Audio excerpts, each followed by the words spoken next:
আজকে আবারও আপনাদের সাথে চলে আসলাম আমাদের সেই পানের বরে। আর পানের বরের যে অবস্থা এখন বর্তমান, সেই অবস্থাটা আপনাদের সাথে তুলে ধরবো। তো দেখেন আমার পাশে আছে অনেকগুলো চিকন চিকন পরের পান। এই যে দেখেন, একটু কাছে এসে যখন দেখবেন তখন দেখেন অনেক চিকন, কিন্তু এই পরের অর্থাৎ এই লতাটা অনেক চিকন। এখন এই চিকন পানের কারণে কিন্তু ওই পানগুলো অনেক ছোট ছোট আর চিকন চিকন হয়, আর সেই পানগুলো পরবর্তীতে কিন্তু বড় হতে সমস্যা হয়। আর সেই ক্ষেত্রে আমাদের কৃষক ভাইরা কি করে, এই পরগুলোকে একদম ছাঁটাই করে ফেলে। আপনাদের দেখাচ্ছি, চলেন। এই যে দেখেন এই পাশের এই বরের অবস্থাটা, আসলে চিকন পরের কারণে এগুলো সব কেটে উপড়ায় ফেলেছে। আর এইটা হচ্ছে মাটিটা সমান করার পরে আবার সুন্দর করে এরকম ডাড়া করবে, আর তারপরে আবার পুনরায় পর প্রতিস্থাপন করবে। আর সেটাই আপনাদের সাথে দেখাবো।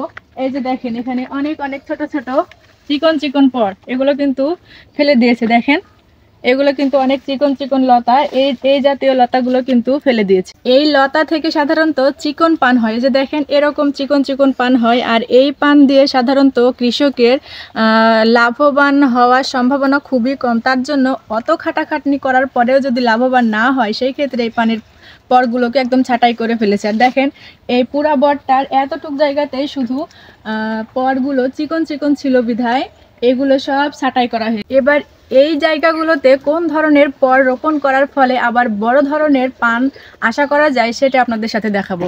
এই যে দেখেন এখানে কিন্তু বেশ মোটা মোটা কয়েকটা পর দেখা যাচ্ছে। এখান থেকে কিন্তু একটা শাখা প্রশাখা বের হয়েছে। যে দেখেন এই শাখাটা আমি এখান থেকে ভেঙে নেওয়ার পরে এইটা কিন্তু রোপণ করা হবে একটা, এই যে দেখছেন এরকম একটা জায়গা করা হচ্ছে, আর সেই জায়গাতে এই পটটা কিন্তু আবার পুনরায় রোপণ করা হবে। আর সেইখান থেকে আস্তে আস্তে যখন বৃদ্ধি হবে তখন কিন্তু পানটাও মাশাআল্লাহ অনেক বড় আকার ধারণ করবে, এই যে এইরকম পানের মতো। তো চলেন আপনাদের দেখাই আসলে ছোট অবস্থাতে পর লাগানোর পরে কীরকম অবস্থা হয় আমাদের পানের বরের।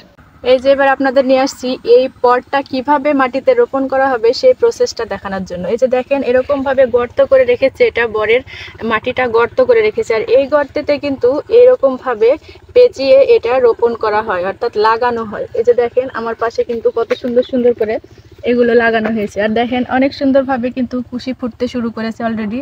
তো মাশাআল্লাহ এরকমভাবে কিন্তু বরের যে পরগুলো আছে সেগুলো প্রসেসিং হয়।